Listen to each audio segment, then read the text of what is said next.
한일 양국의 옛 문헌과 전승에는 우리가 미처 배우지 못한 역사가 숨겨져 있다.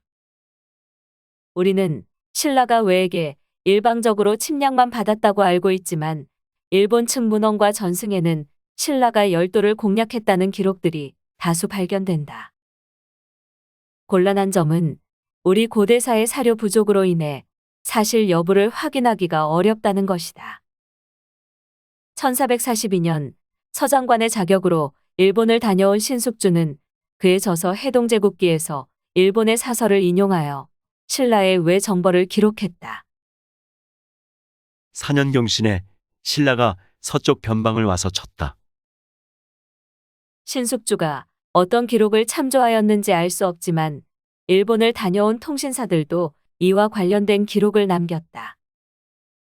조선 광해 9년에 에도막부를 방문한 통사관 이경직은 일본 비장 도서의 하나인 일본연대기를 열람하고 자신의 저서 부상록에 신라의 외 정벌 기사를 기록했다.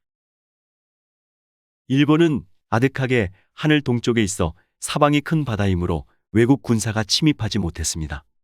다만 그들의 연대기를 보니 소위 응신이 12년에 신국 군사가 왔다 하였고 다른 본에도 신라 군사가 명석포에 들어왔다라고 하였습니다.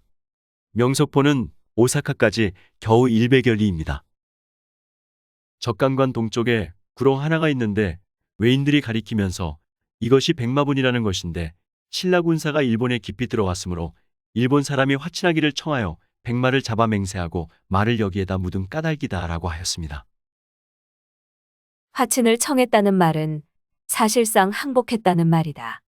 예로부터 백마를 잡아 그 피를 뿌리며 맹세를 하는 것은 항복의 의식이었다. 일본 측의 역사서인 연대기와 마스시타겔린이 저술한 이칭 일본전 등에는 유레이사금 시절과 진평왕 시절에 신라가 일본을 공격하였고 태종 무열왕 시기에도 대마도를 정벌하였으며 남북국 시대의 성덕왕 시절에는 현재의 미야자키현과 일본의 서쪽 변방을 신라가 718년과 720년에 각각 2차례 공격하였다는 기록들이 나온다. 진 원강 원년 신라병이 일본을 공격하여 깊이 명석포에 들어왔다. 이를 뒷받침하는 사례로 신라의 일본 정벌 신화가 일본 서부에 지금까지 전해져 오고 있다. 일본 서부에 전승되는 신화의 주요 내용은 신라군이 왜군을 압도할 정도의 강군이었다는 것과 신라군을 지휘한 장군이 진륜이라는 장수였다는 것이다. 시모노세키에 있는 이미노미야 신사는 본래 토요우라 궁이라는 궁궐로 당시의 외왕인 중해가 규슈의 구마소를 정벌하기 위해 세운 행궁이었다고 한다. 이미노미야 신사는 중해 외왕 신공황후 응신 외왕을 제신으로 모시고 있다. 이 신사에서는 매년 8월 7일부터 13일까지 신라 귀신을 쫓는 축제를 여는데 이를 스오우테이 마츠리라고 한다. 이미노미야 신사의 귀석에는 이 축제와 귀석의 유래에 대해 다음과 같이 기록되어 있다. 제14대 중해외왕은 규슈의 구마소의 반란을 평정하기 위해 서하 이곳 혈문 토요우라에 임시 황궁을 세우지만 중해외왕 7년 음력 7월 7일에 조선반도 신라국 진륜이 구마소를 부추겨 토요우라 궁으로 쳐들어왔다. 황군은 크게 분전하였으나 국내를 수호하는 아베 타카마로 스케마로의 형제들까지 잇따라 화살에 맞아 죽으니 외왕은 크게 분노하였고 마침내 스스로 활과 화살을 잡고 진륜을 보기 좋게 쏘아 죽였다. 적군은 기세를 잃고 물러갔으며 황군은 환희에 겨워 창을 세우고 깃발을 흔들며 진륜의 시체 주위를 둘러싸고 춤추던 것이 스오우테이의 기원이라고 전해지며 진륜의 얼굴이 귀신과 같던 점에서 그 목을 파묻어 덮은 돌을 귀석이라고 불렀다. 이 전승과 관련하여 시마네현 서부에 전해지는 일본의 전통 가극인 이와미 가구라에도 진륜이 등장한다. 신라의 진륜이라고 하는 장군이 대군을 인솔에 공격해왔는데 이 공격을 중해 외왕이 퇴치하고 외왕도 진륜의 화살을 맞고 전사한다는 내용이다. 진륜은 적색 피부의 팔자 모양의 머리를 한 오니의 모습이라고 했다. 실제로 이와미 가구라에 등장하는 진륜의 모습은 머리에 2개의 뿔이 달린 무서운 악귀의 얼굴을 하고 있다. 가극에 등장하는 진륜의 대사는 다음과 같다. 나는 이번 일본 정벌의 대장군 진륜이라고 한다.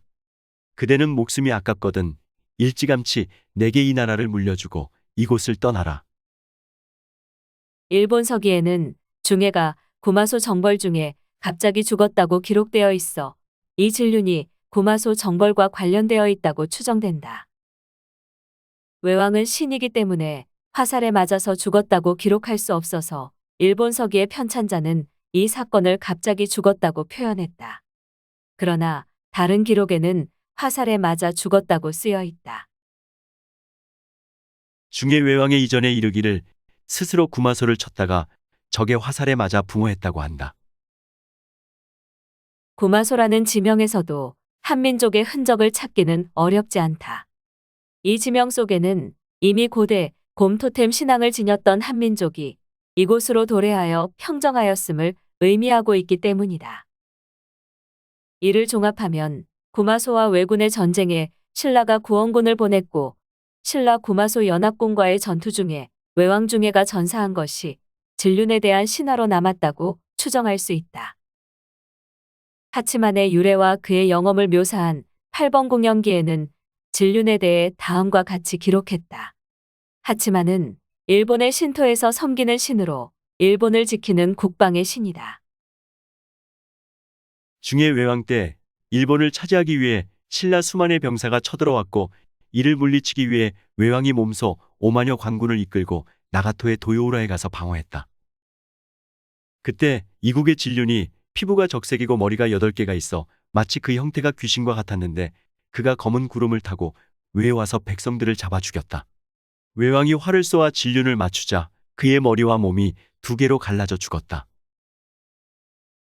이 전승에 의하면 일본 나가토로 쳐들어가 왜군을 몰아붙인 신라군이 있었고 그 정벌군의 수장은 진륜이었다. 그는 적색 피부에 8개의 머리가 달린 괴물이었으며 검은 구름을 타고 일본을 공략했다. 이를 외왕이 활을 쏘아 물리쳤다는 것이다. 진륜은 신공황후의 사만정벌과 불가분의 관계가 있다. 신공황후의 신라친공은 신라가 먼저 공격해왔기 때문이며 전쟁 중에 외왕이 전사했기 때문에 보복 차원에서 신라를 침공하지 않을 수 없었다고 말하고 있다. 그러나 일본 서기에 기록된 사만정벌설은 삼국지, 삼국사 등 다른 사서에는 없는 내용이어서 허위 기록이라는 것이 역사학계의 일반적 견해이다. 일본 서기의 내용은 신라의 패배한 역사를 극복하기 위해 만들어낸 거짓 역사라고 볼 수밖에 없다. 진륜의 신화는 일본의 서부 지역을 중심으로 전승되고 있다. 이 전승에서 신라는 일본에 쳐들어가 사람들을 닥치는 대로 죽이는 무도한 나라로 묘사되어 있다. 진륜의 기록은 일본인들이 갖고 있던 신라에 대한 끊임없는 적대감과 공포가 낳은 산물이다. 진륜은 우리나라 문헌에서는 나타나지 않지만 열도의 신화 전승과 기록에 끊임없이 등장한다. 이 부분에 대해서 충분히 연구해 볼 가치가 있는 내용이라고 생각한다.